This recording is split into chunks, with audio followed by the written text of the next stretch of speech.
Welcome to Brain Strength. This is a series where this average Joe teaches you a thing or two about sports psychology. On occasion does some demonstrations, and we just have some fun along the way.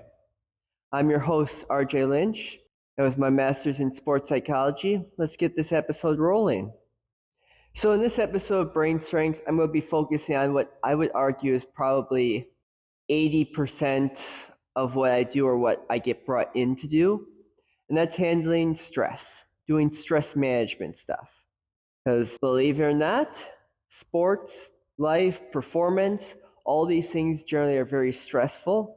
And you can't avoid stress. It's going to happen. Even if sometimes stress is good, it all comes down to how you handle it. So here we're going to look at stress management, what it is, what it looks like, and how we can handle it better for when it inevitably strikes us. So what is stress management? At its baseline, it's the ability to first recognize that you are stressed, you're feeling stress of some form, and then being able to cope and reduce the stressors as needed. This can either happen from the stresses that arise in life, in sport, or anything else. So while I focus on handling stress in the terms of sports, the things outside of sports often create stress that affects how we perform, so we have to learn how to manage it. By learning how to manage stress and do it better, the athlete is better able to maintain focus and perform at their best when something normally will have distracted them. So what does it look like when we have managed stress properly, when we're doing things at the best we can? We're emotionally stable. So that one might sound pretty straightforward in the fact that if you're handling the negative things in your life, the negative emotions, thoughts, stresses, if you're handling them, you're not going all over the place like a roller coaster. You're not super happy, not super sad. You're not sitting there saying, I'm so bipolar, when you're not bipolar. You don't actually have bipolar. You're just going through emotions at high rates because you're not emotionally stable. You're not dealing with stress very well. Another sign that you are managing stress well is you're focused. Someone who isn't handling stress very well, what happens is their focus leaves training, it leaves competition, it leaves whatever they're doing in that moment and goes to the other things that are creating stress. So if you are so focused on this bad drill you did in practice and you're worried about repeating it in the game, you're not focused on what your opponent's doing in front of you. You're thinking about what's here. You're thinking about the big pink elephant in the room instead of your opponent that's right in front of you. The athlete that has learned to manage stress is adaptable. I'll touch on this a little bit later, but there's two different forms of stress: the stress that we kind of grow from that pushes us, makes us better, and then there's the stress that brings us down and tears us down. The person that has learned how to manage their stress to the best of their abilities sees most things as that positive stress, as that thing to grow from, and they're able to adapt. They learn, they become their best them because they know that they can survive and they can grow. The athlete who's learned how to manage their stress effectively has healthy coping skills. So sometimes things just happen. Life sucks. My whole life sucks. I don't know what I'm doing. I don't know where I'm going. A friend of ours decides to have a big fight with us that day, or a family member passes away. These things can very easily send our mind rolling, create stress, create this feeling of tenseness in our body. And the person who has healthy stress management has healthy coping skills. They know how to do things that are actually going to make them feel better instead of just burying those emotions down, eating them away, whatever it is that's going to harm our performance, harm our life. And then lastly, they're resilient. If you can handle stress, you can bounce back when it happens. When you get knocked down, you're going to get back up. Someone who does not handle stress very well is the complete opposite. They're emotionally unstable. They're going through things like a roller coaster. They go from highs to lows. When they're not stressed, they're this happy-go-lucky person. When they're even a little bit stressed, they're depressed, they're angry, they're anxious, they're miserable to be around. They're not focusing. They're worried too much about what else is going on. They're very rigid with things. So when stress comes, instead of trying to grow and learn from it, they're stuck in who they are and say, like, nope, this is who I am. I'm not changing. I'm doing nothing. I'm just doing this. I'm me. I need to be this. They're not handling stress, they're rejecting it, they're fighting against it, and it's just creating this shell of fake protection, of fake strength that they have. They have unhealthy coping mechanisms. The differences I point to the most are someone who's handling stress well, they might be meditating, they're journaling, they're expressing and dealing with the emotion head on, they're going at it and dealing with it. Someone who's doing unhealthy coping mechanisms is ignoring it, is eating it, burying it. They're trying to avoid the stress instead of facing it. And then lastly, they're burning out.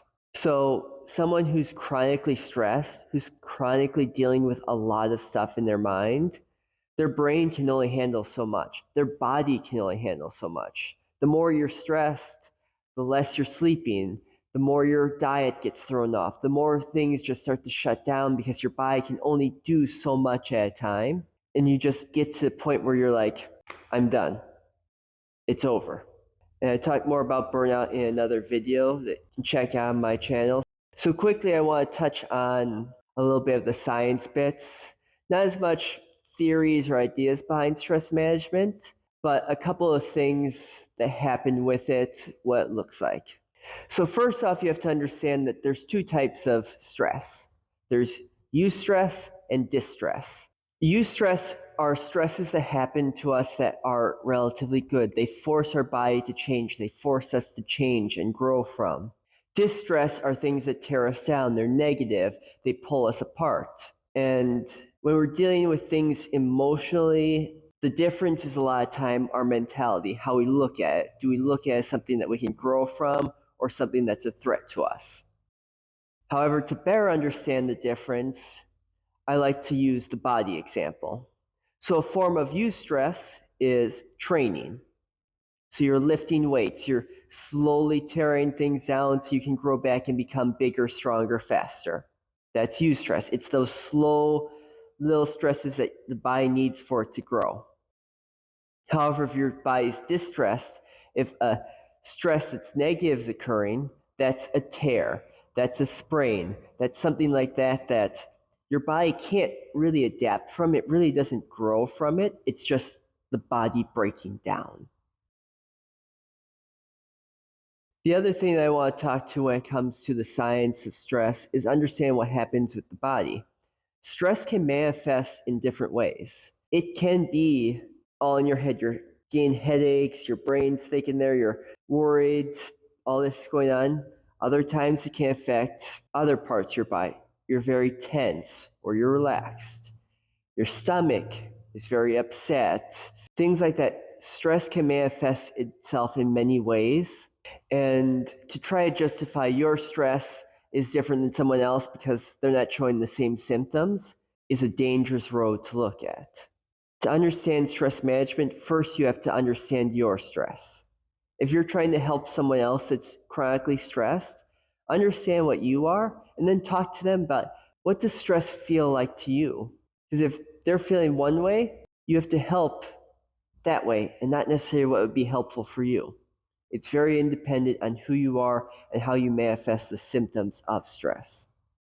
So now that I've talked about that, what would I, as a mental performance professional, do to help someone who's chronically stressed or is dealing with stress management and doing it poorly? Well, the first thing is I see what kind of stress they have, how it manifests, as I mentioned.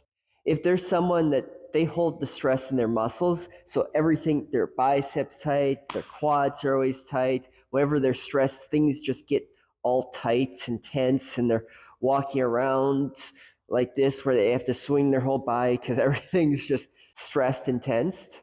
I might do things like body scans, progressive muscle relaxations. So progressive muscle relaxation is I have them tighten a muscle very tight, have them breathe, tighten it, and then exhale, just relax, let it go. For two reasons. One, if they're always tense, they have to learn how to let go and relax. And two, there's a theory behind progressive muscle relaxation that you can't be relaxed and stressed at the same time. So if you relax the muscles, and everything there is just kind of like, this feels good. It's going to send messages to your brain that, oh, maybe I am okay. I am okay. Now, if their stress manifests purely in their brain and their mind, I do things such as my mindfulness training, having them breathe, learn how to accept and move on from whatever is stressing them, to accept that stress is always going to happen. Even the children born with a silver spoon in their mouth, everything handed to them, something in their life is going to stress them out, and they have to deal with it. So understanding that stress is always going to happen, and when it comes, you just have to learn to ride it, accept, and know that it will pass. Knowing that everything that's ever stressed you out has passed to some degree. You've been relaxed at some point in your life. We just have to be able to find it again. Next up is I usually have them evaluate their identity. And when I talk about that, I mean more or less their sports identity. So a lot of times why athletes become stressed is they've identified so much that I am a hockey player. I am a gymnast. I am a surgeon. That when something threatens the idea of I am this, they're stressed over it. They become anxious because it's like, oh, if I fail at being me. But hopefully most of us know and can recognize that you aren't just a gymnast. You're not just a volleyball player.